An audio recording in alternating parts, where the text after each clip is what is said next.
The Transformers franchise began nearly 4 decades ago, but continues to have an immense influence over its fans and pop culture in general. There's tons of characters, but like any franchise with a decent lore, not all the characters get the limelight. The same is the case with several Cybertronians. Guys like Wheeljack, Omega Supreme, Thunderwing, and Devcon seldom get the love and respect that they deserve. But no more. Marvelous Videos will celebrate these guys. So here's our list of 12 really underrated G1 Transformers that you probably forgot about. Oh, and before I continue, just a small request. If you have liked the video thus far, please consider subscribing to us. It may be a small click for you, but it helps us in tremendous ways to keep bringing you these marvelous long reads. And now, let's begin, shall we?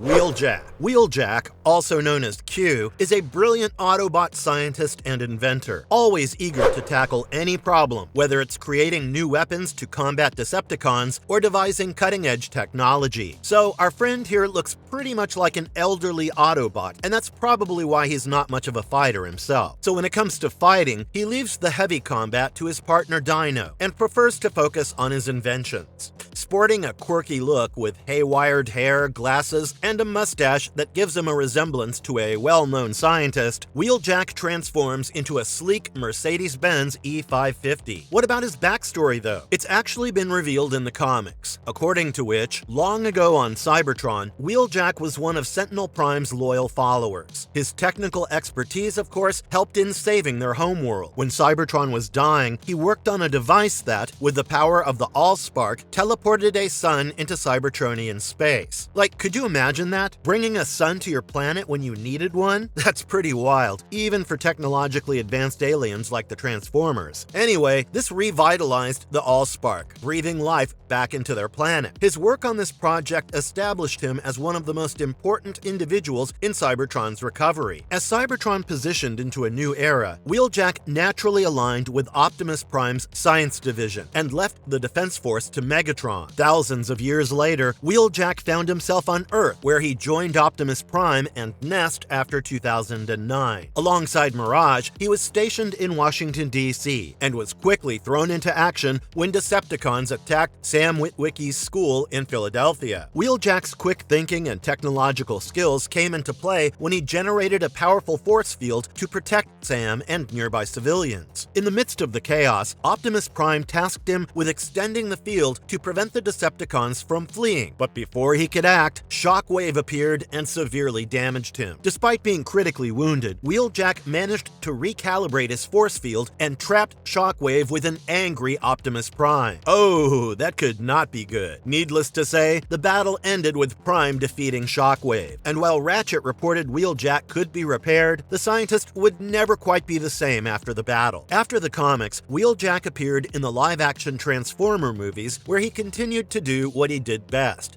To be honest, there's only so much one can do with this amazingly talented and entertaining Autobot. Alas, he gets sidelined in favor of the more battle-worthy Autobots and Decepticons, something that needs to be changed almost immediately.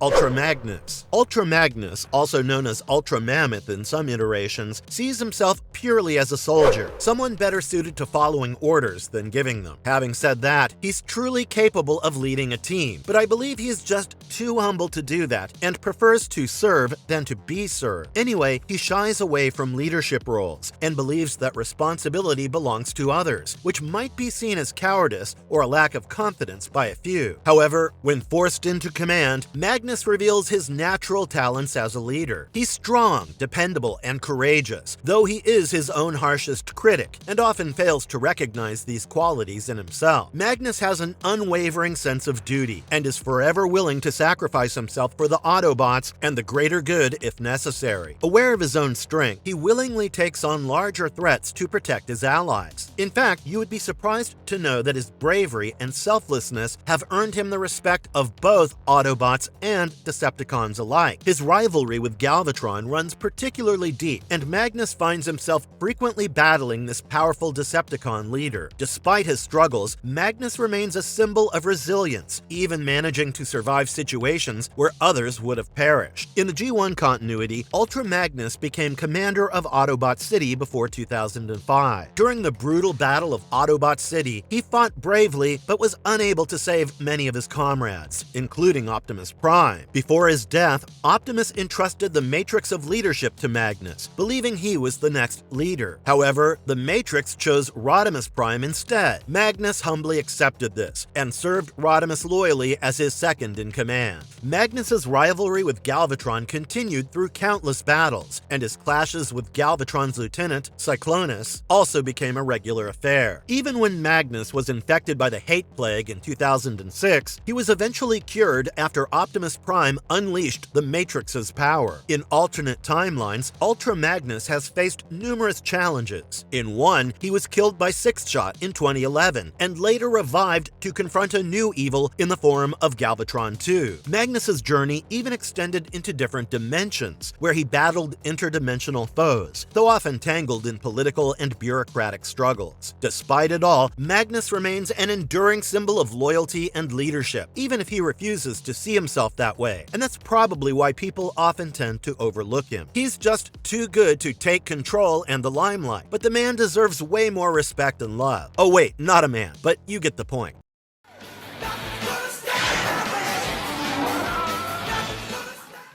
Hot Rod. Hot Rod, also known as Rodimus, is another bold and headstrong Autobot, filled with self-confidence that borders on arrogance. So he's not quite like Ultra Magnus, and not even like Megatron. Hot Rod's fiery nature often leads him to rush into situations without hesitation, where he relies on his instincts rather than advice. While Cup acts as a mentor and offers wisdom to the impulsive young warrior, Hot Rod frequently brushes it off, much to Cup's frustration. RC, another close ally, tries to keep Hot Rod grounded, and though their relationship is playful, there's an underlying affection. Having said that, we do not really know the depth of Hot Rod's feelings for her. As Rodimus Prime, however, Hot Rod undergoes a significant change. While he retains his boldness, he struggles with self-doubt, especially when compared to the legendary Optimus Prime. The weight of leadership burdens him, and often causes him to question his decisions. Despite these insecurities, Rodimus leads the Autobots through monumental challenges, including the defeat of Unicron and reclaiming Cybertron for their race. During his tenure as Prime, Rodimus also tackled the political landscape of the planetary alliance Cybertron had joined, while battling old enemies like the Decepticons, Quintessence, and even the looming threat of Unicron's brother, Tornadron. Though his time as Prime was filled with immense responsibility, Rodimus eventually relinquished the title to a resurrected Optimus Prime during the Hate Plague outbreak, and reverted back to Hot Rod. As Hot Rod once again, he became a target master and witnessed the dawn of a new Cybertronian golden age. In alternate timelines, Hot Rod's journey took different paths. In one such splinter, he struggled to maintain possession of the Matrix, constantly losing and regaining it. Despite the setbacks, he accepted his role as Rodimus Prime, but under his watch in 2011, Cybertron was destroyed. Eventually, he helped discover the planet Micro, developed Micromaster technology, and reverted back to Hot Rod. In the movies, such as Transformers: The Last Knight, Hot Rod had been on Earth for a while and somehow picked up a French accent he despised but couldn't shake. In modern times, he became the personal protector of Vivian Wembley, the last descendant of Merlin, and worked closely with Edmund Burton and the Witwickens. Disguised as Vivian Citron, he admired her from afar for years until the threat of Unicron forced him to reveal his true form. Initially mistaken for a Decepticon, Hot Rod struggled to convince her of his good intentions while driving through London traffic. Hot Rod later helped in the battle to stop Quintessa and Megatron from draining Unicron's energy to restore Cybertron. He used his time bubble gun to slow down their enemies and saved Vivian and Cade from certain death. Despite taking damage in the final battle, Hot Rod survived and rejoined the Autobots. He played a significant role in helping secure the Cybertronian staff and ensuring the safety of the planet. After the battle, Hot Rod and the other Autobots bid farewell to the humans as they prepared to return home to Cybertron.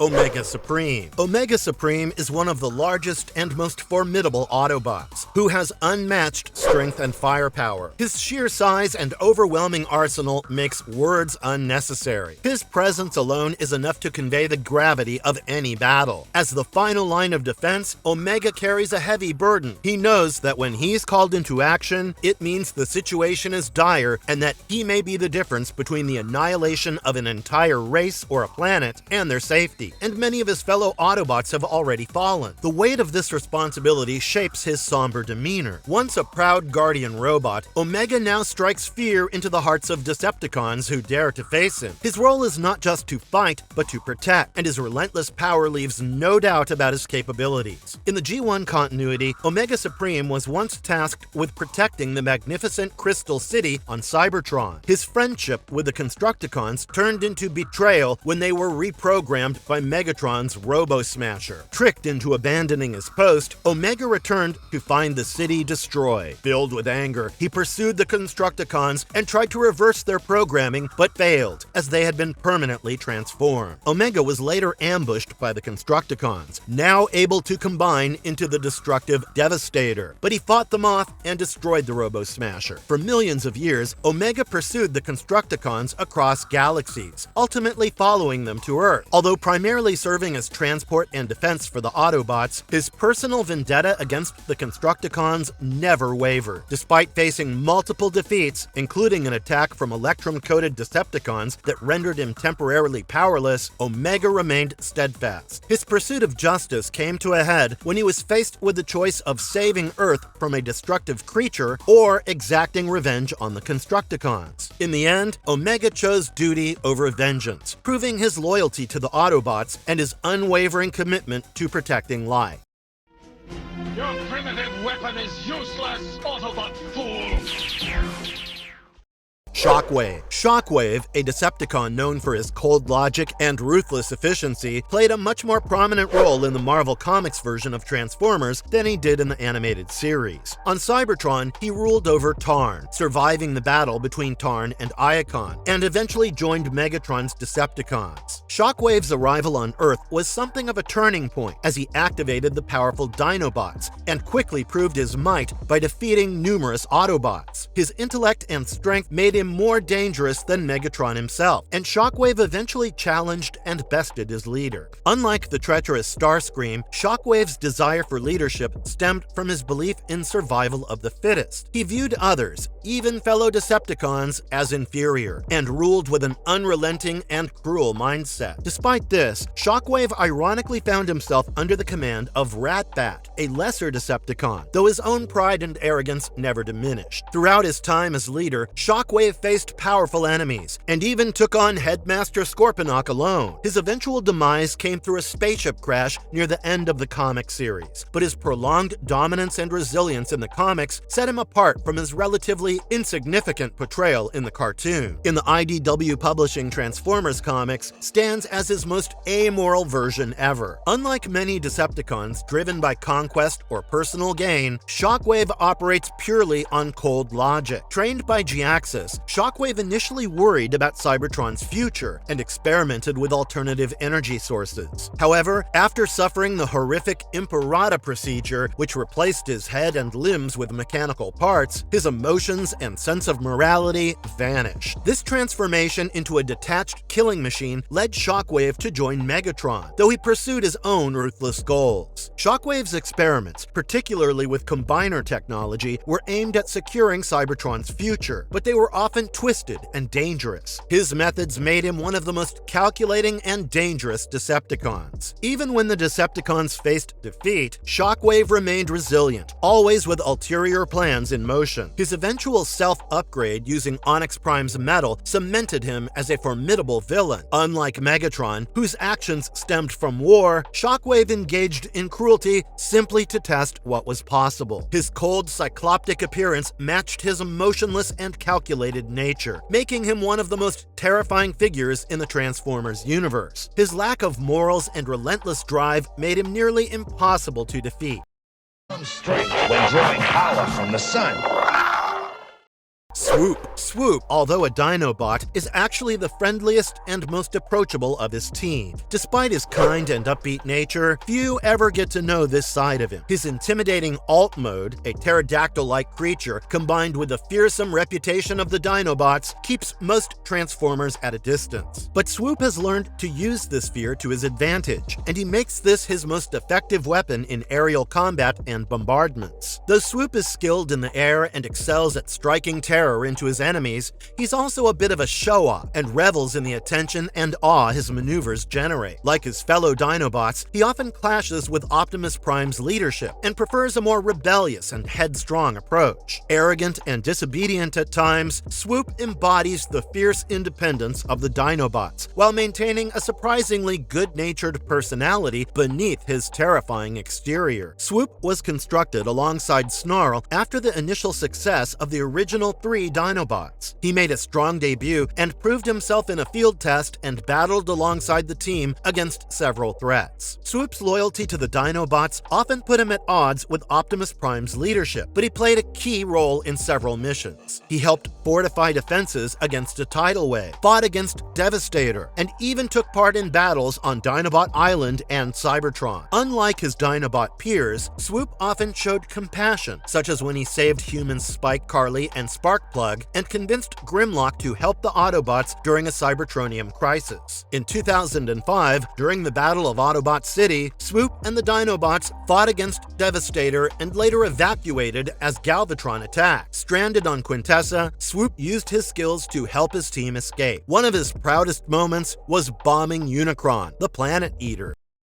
Ironhide. Ironhide is one of the oldest and toughest Autobots, a battle-hardened warrior who's been by Optimus Prime's side for a long time. Built to last, he's seen more than his share of conflict and knows how to weather the toughest of battles. Gruff and direct, Ironhide doesn't care for unnecessary talk and prefers to let his actions speak for him. Despite his hardened exterior, he remains optimistic, a veteran who's been through it all and is no longer fazed by trouble. As part of the Autobots' bridge crew, Ironhide played a crucial role in their early missions on Earth. His experience and tenacity were vital in numerous battles against the Decepticons. Though his temperament occasionally got the better of him, like when he briefly retired, he always returned when his team needed him, which showed his unwavering loyalty. Ironhide's most distinctive ability is his water gun, which is capable of firing various liquids, from liquid nitrogen to acid. Tragically, in 2005, Ironhide's long run came to an end when he and his crew were ambushed by Decepticons on their shuttle. Outnumbered, he was executed by Megatron. In alternate timelines, Ironhide was revived and continued fighting with the Autobots, and even formed powerful combinations like Magnabots. In the Transformers movie, he serves as a grizzled Autobot weapons specialist, and arrived on Earth responding to Bumblebee's call for assistance. After scanning a GMC truck and transforming, he regrouped with his fellow Autobots to meet Optimus Prime and Bumblebee. Throughout his time on Earth, Ironhide showed his eagerness for battle, even humorously suggesting drastic solutions, like shooting humans, which earned him rebukes from Optimus. During their mission, Ironhide and the Autobots captured Sector 7 agents and rescued Sam Witwicky and Michaela. After Bumblebee's capture, Ironhide questioned their duty to protect humans, but Optimus's resolve inspired him to continue without debate. As they reached Hoover Dam, Ironhide and the Autobots reunited with Bumblebee, which ultimately led to the climactic battle at Mission City. In the battle, Ironhide quickly recognized Starscream posing as an ally and acted to shield the humans from his attack. Though hit hard by missiles, Ironhide continued to protect Sam.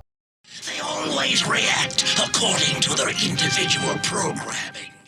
Cyclonus. Cyclonus is one of the most iconic Decepticons, often seen as a key antagonist in the Transformers universe. Known for his powerful and sleek purple Cybertronian starfighter form, he is a high-ranking air warrior with nuclear-powered turbine engines that allow him to fly at Mach 2 speeds. Armed with an oxidating laser that can fuse an enemy's internal systems, Cyclonus is a deadly force on the battlefield. He's also a central component in the combiner Galvatronus in some versions of the franchise, particularly particularly in Generation 1. What makes Cyclonus even more interesting is his origin. Built by the planet-devouring Unicron, Cyclonus is the resurrected version of a fallen Decepticon, though his tech specs at the time didn't hint at this, since it would have spoiled his grand debut in the original Transformers movie. Throughout most of the third season of the animated series, Cyclonus was voiced by Roger C. Carmel, whose voice acting, while iconic, was known for its unpredictable shifts in tone. After Carmel passed, Jack Angel took over, giving Cyclonus a consistent voice in the last 5 episodes. Whether he's leading the charge or forming part of Galvatronus, Cyclonus stands out as a powerful and loyal Decepticon, feared by many Autobots.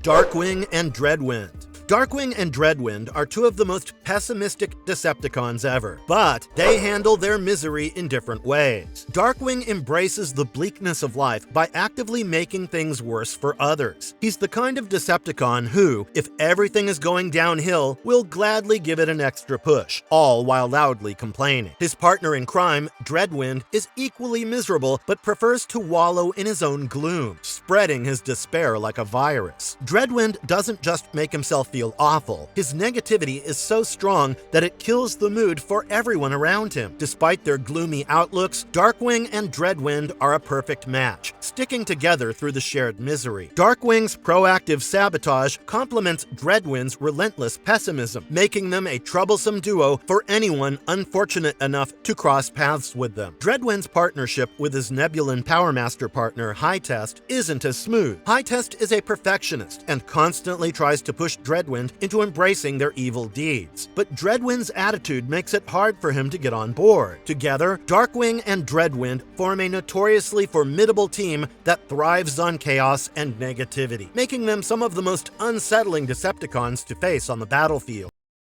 Thunderwing. Thunderwing's rise to power began in the UK-exclusive Transformers series, where he was tested for leadership by being sent to Earth to hunt down 3 Autobots. He successfully killed 2 of them, but was thwarted by Nightbeat and Siren, who used the Headmaster process to reanimate one of Thunderwing's victims and detonate it beside him. Badly damaged, Thunderwing recovered and soon launched an attack on the Ark with a group of Decepticons, but was forced to retreat due to the Autobots' overwhelming numbers. Despite this setback, his efforts impressed Decepticon High Command, and they appointed him as the new leader of the Cybertron-based Decepticons. In the Marvel US continuity, Thunderwing targeted key Autobots like Grimlock, Jazz, and Bumblebee to weaken Autobot morale. His attempt to kill them, led by the Decepticon Mayhem Squad, failed. Thunderwing later discovered the Autobots were searching for the Creation Matrix and ambushed a team that included Nightbeat, Siren, and Hosehead. Learning the Matrix's location, he tracked down the Autobot teams and finally claimed the Matrix for himself. The Matrix, corrupted by dark energy, embraced Thunderwing as its host, enhancing his powers. With the Matrix in his possession, Thunderwing attacked the Ark, killing or wounding several Autobots. However, when a sneak attack injured him, the Dark Matrix took full control of his body, even turning on his allies. Nightbeat eventually managed to defeat Thunderwing, dragging him out of the Ark as the shuttle he had stolen exploded, seemingly ending him. Yet the Dark Matrix